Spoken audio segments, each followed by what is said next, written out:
the show just to kind of, because this is totally relevant to what you're speaking of. I may ask you to just kind of educate the audience a bit about how Paris looks amidst COVID-19 lockdowns and what that's like, just so people understand the context we're talking about. Yeah, of course, of course.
It is recorded, right?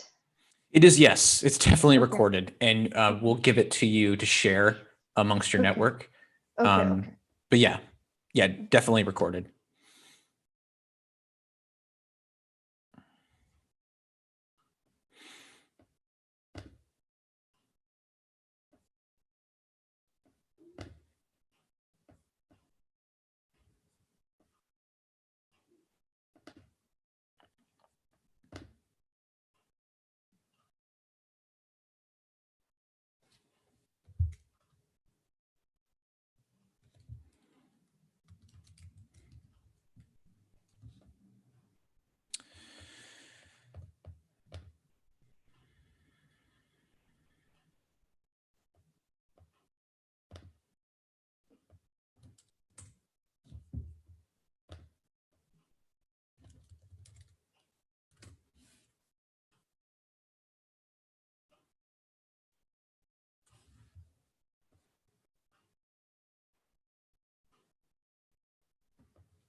Hi, I'm Mike DiGirolamo, a partner and producer with Simpatico Studios, where we live stream conversations about complex business and social challenges with professionals like yourself who are working on the same issues. Our shows are live streamed in front of a global audience on simpatico.tv. I'm hosting conversations with journalists, filmmakers, authors, entertainers, and other folks in the media on the Impact Media channel. If you're interested in the work that these professionals are doing, you came to the right place. If you work in the media and you'd like to be a guest, please reach out to me. I'm always looking for compelling creators to speak with about the work that they are doing. With that said, I'm glad you're here. Please sit back and enjoy the conversation.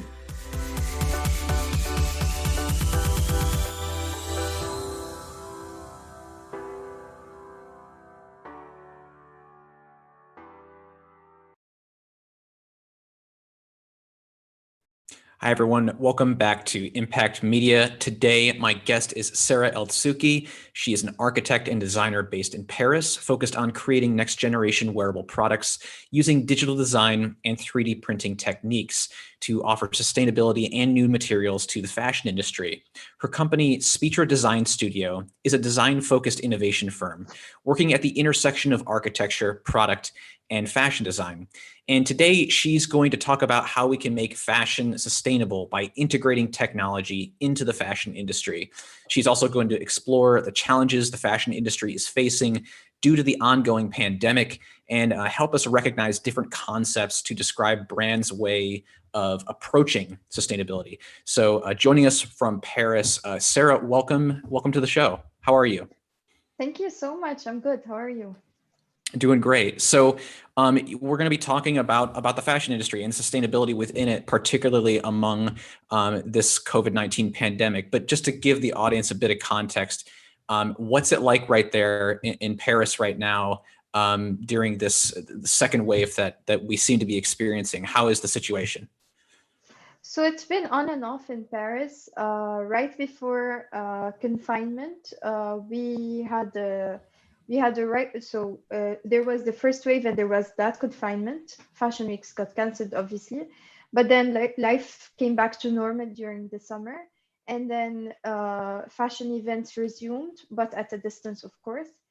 But all the malls and all the context was basically like very flexible, which led to the high numbers of cases. This is why we're currently in a second confinement, and we're all at our homes, and it's practically strict. No one is allowed to go out unless they have work that they cannot do remotely. It's a bit tough, and the fashion industry is definitely struggling again, knowing that there's a new fashion week coming up in January.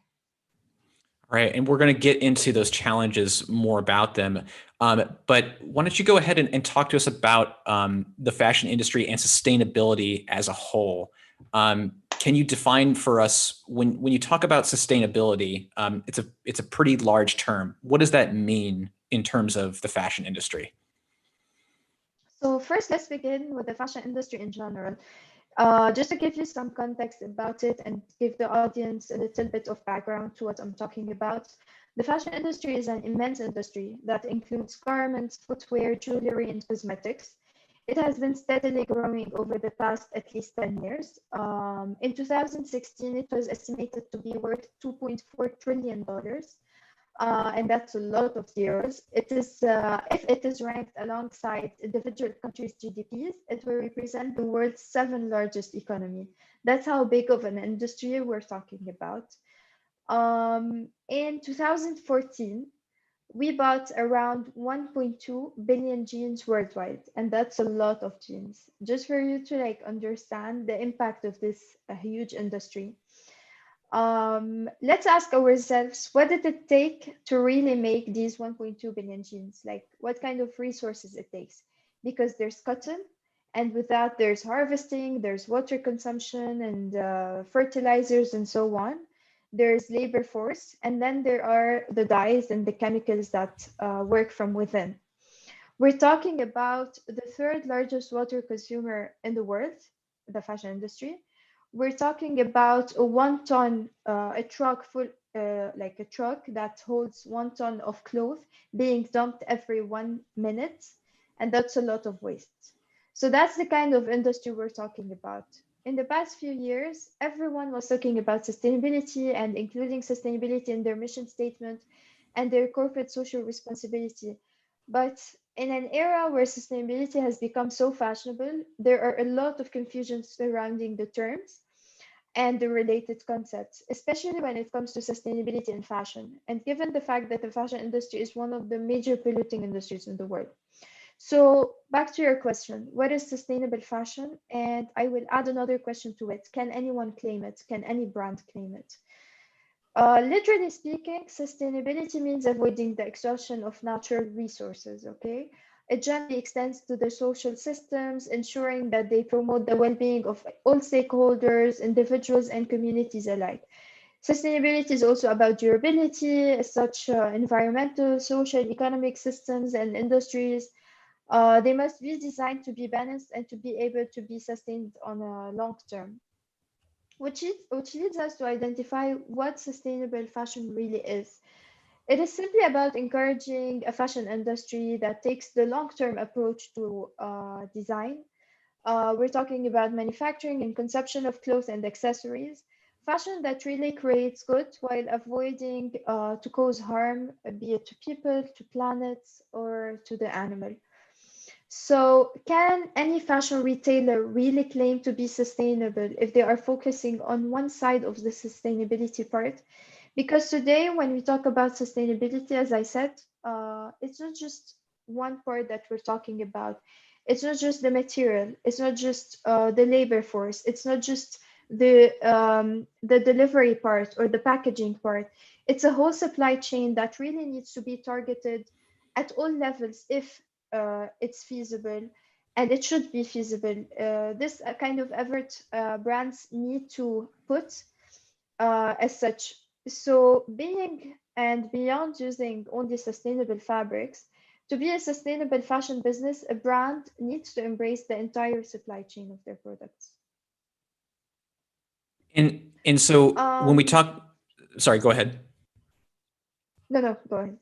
Oh yeah, yeah. When we talk about the supply chain, this is something that a lot of people. Um, a personal question I have: when certain conglomerates or corporations say, okay, we're going to go sustainable, we're not going to cause any more like deforestation, for instance. How do we track and trace to make sure that these companies are doing that, and how does the fashion industry tackle that specific problem? Transparency is very important. It's something that we're gonna talk about later on the episode. Transparency of the brand comes within its mission and values and ethics, and specifically saying brands with a mission usually should have a transparency report where they share with the consumers everything when it comes to data on how their material was sourced, how is the cloth made, how was it shipped, where was it made, and all sorts of information.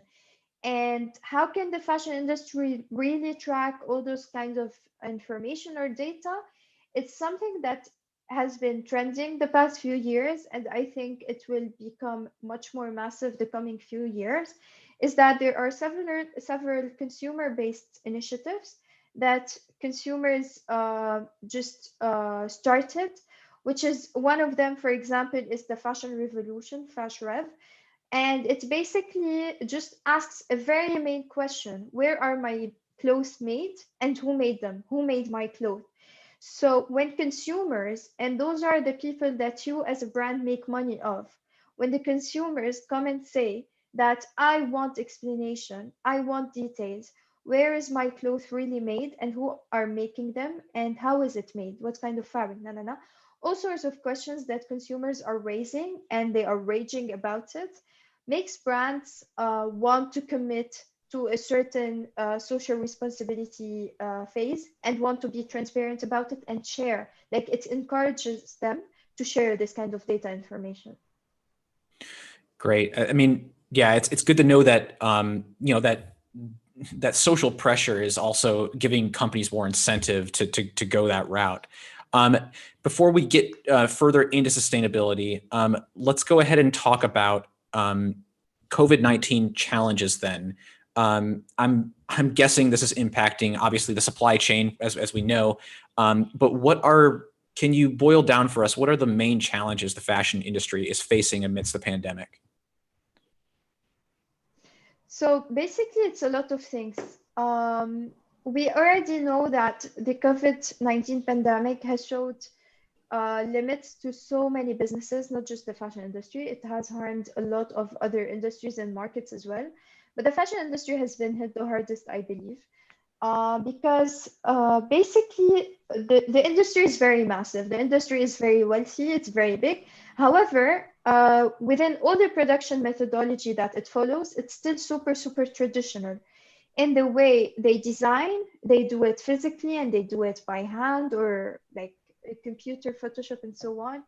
And when it comes to prototyping, they produce physical prototypes. And when it comes to showcasing, they do events and showrooms and runways and so on. So having so much traditional methods in the whole process made it super challenging for this industry during the pandemic in specific. They couldn't do anything. All shows were canceled, all collections were paused, even some of the collections that were in the design process were stopped, those that were under manufacturing stopped, and so on. It really hit it very hard and it showed the limit of it. And within just few weeks, technology became the silver bullet of this industry. And lots of changes are happening in the fashion industry. As new consumption and lifestyle habits are shaping up, the changes could have long-term repercussions on the consumer trends and the relationship with the luxury world. So I'm gonna jump into like trying and introduce some of the major trends that have been recently not necessarily introduced to the fashion industry. Maybe they have been introduced ahead of the pandemic, but they have been definitely endorsed and they have grown with the pandemic. One of those trends would be embracing the digital transformation, which includes like virtual stores, e-commerce, and so on. There's the part where brands and designers they limited budgets, and by that we mean they reduced the number of collections that they produce per year. Some brands they produce up to 10 or 12 collections per year, and that's so many. Um, they also some of the brands they skip the calendar and so on. Other brands they shift towards more responsible luxury, and that's basically an inclination towards a more timeless luxury that can be ethically committed. So we're talking about pieces that are timeless, that would never fade in time or lose its trendiness and so on. Um, Another trend would be consumers. We already talked about this, endorsing brands with a mission. So now, whenever a brand, even if it's fresh and young, has a mission, it's automatically endorsed by so many generations that are encouraging sustainability and promoting it as well. And the next big thing, which is opting for virtual shows. And we're talking about computer simulated shows that have been the biggest trend, and it's part of the work that we do at Spitra. Um, Basically, just to give you some grounds to this service that we offer and that is now available for the fashion industry. What we do is that we work with brands. We're not a fashion brand. We work with labels to help them and offer them the space and tools needed for them to convert their physical process into a digital one. So now with the virtual shows, we are allowing designers to be able to integrate digital design as part of their design process. So we're talking about the first preliminary stage of producing a collection, which is basically sketching out designs, producing prototypes, and so on. All of this, we're translating it into a computer simulated process where the designer can see the digital model wearing the 3D garments and would be able to simulate it or share it on their social media or create a virtual runway, a digital runway without having anyone physical. It would be basically like a video game, but as realistic as possible with avatars, customizable, of course, and their garments. And from there, designers, they simply have a lot of like access to a lot of other tools, such as, for example, augmented reality, they can now integrate it as part of their e-commerce websites because they already have the 3D files of their items. They can also like integrate on-demand manufacturing, knowing that their prototypes and their designs are now computer simulated with a real-time development and render. So like consumers can now see the collection without actually having to produce it. So I think this is the next game changer in the industry. And another step, which is these 3D files that they offer, would be access to 3D printing. Now, I know not so many people know what 3D printing is when it comes to the fashion industry, because like this kind of innovation has been widely available in other spots and in other industries, but not the fashion industry. But what I'm trying to tell you is that with the introduction of 3D printing and with the introduction of our patented Adro-engineered machines, we are allowing the accessibility to new materials to the industry that is very polluting. We're allowing the introduction of materials that are zero waste, cruelty-free, and fully recyclable.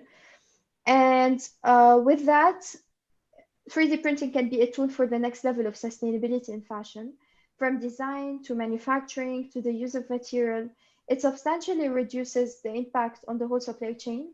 It reduces smaller carbon footprint. It does not produce waste because the machine uses the exact amount of materials needed.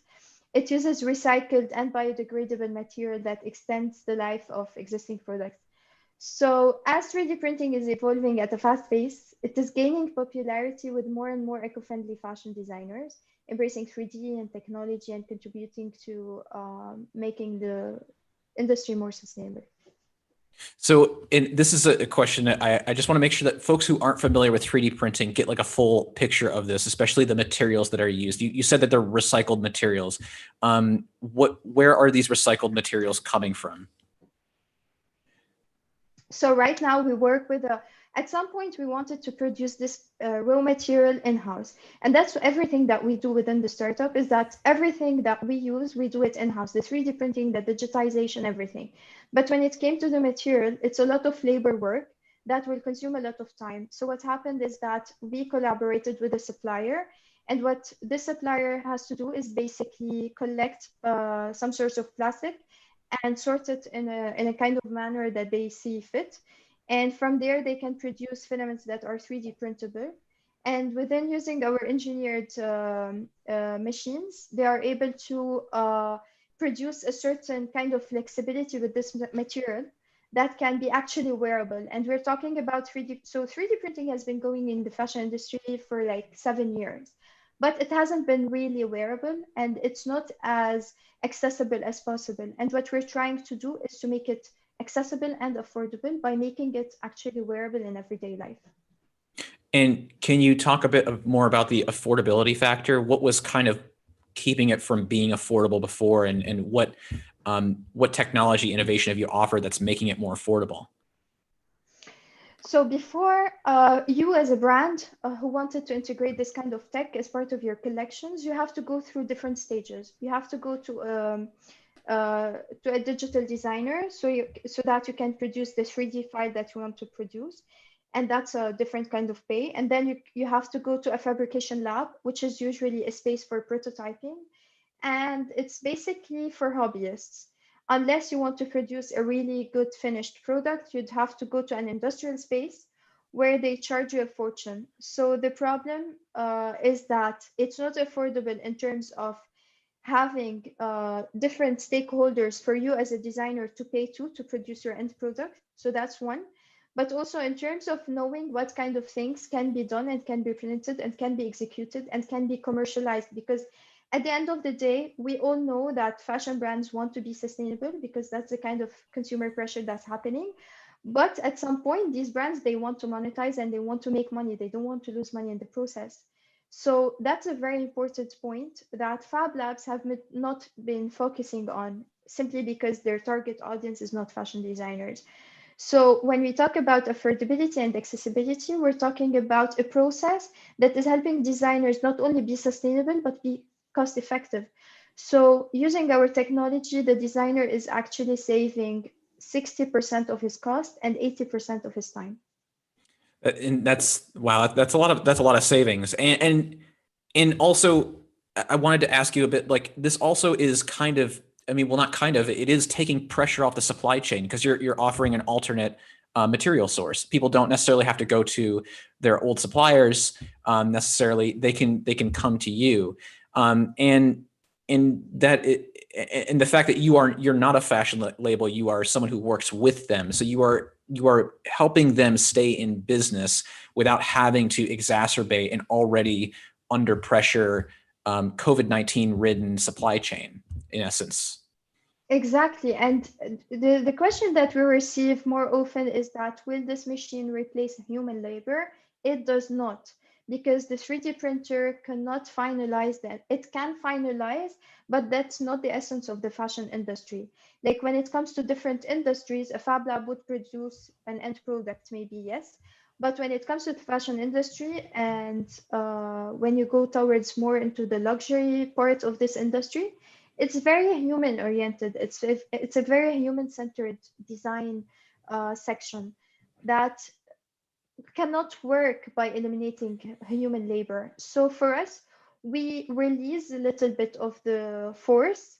We release the hard work and the labor work that is kind of imposed on those factories by introducing 3D printing farms, but we do not eliminate the factor of the human labor, because those people who are sewing and who are currently like assembling these pieces will continue to assemble these pieces, but instead of assembling cotton and leather, animal leather, and so on, they are simply assembling recycled plastic that is made in a way that is very similar to leather in terms of texture. That's a great point. I want to get to one question here we have from Sarah. She's asking, where do you want to see your clothes sold? Where do you want to see them sold? Everywhere. because that's the kind of mission that we've done, is that we're trying to make it accessible to any sort of segment within the fashion industry.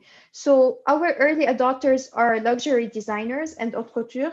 However, we want to make it as accessible as possible to any sort of fashion brand. So we wanted to make it accessible when it comes to garments, to shoes, to menswear, women's wear, kids wear, and so on. But it takes time and it takes a lot of R&D as part of the work. And we're currently in conversations with big groups, big fashion groups that are based in Paris, such as Kering, for example. So Kering, they host different brands such as Gucci, Balenciaga, and so on. And if you'd ask me who would I like to see using our technology, I would really like to see those big brands and big houses such as Kering and LVMH using our technology, because they influence the rest of the designers and they have a lot of reach, and they do have a lot of very big influence on not just existing designers, but young designers who are coming abroad. That's great. And where can people reach out to you if they want to work with you? So they can reach out via any kind of channel that we've already launched. I have my email up here, and there's our website. They can ask for a quotation. There's our social media channels, and it's pretty simple. Great. Well, we've reached the end of the episode. I have some more questions that we're going to get to, so just sit tight while we transition into just chatting.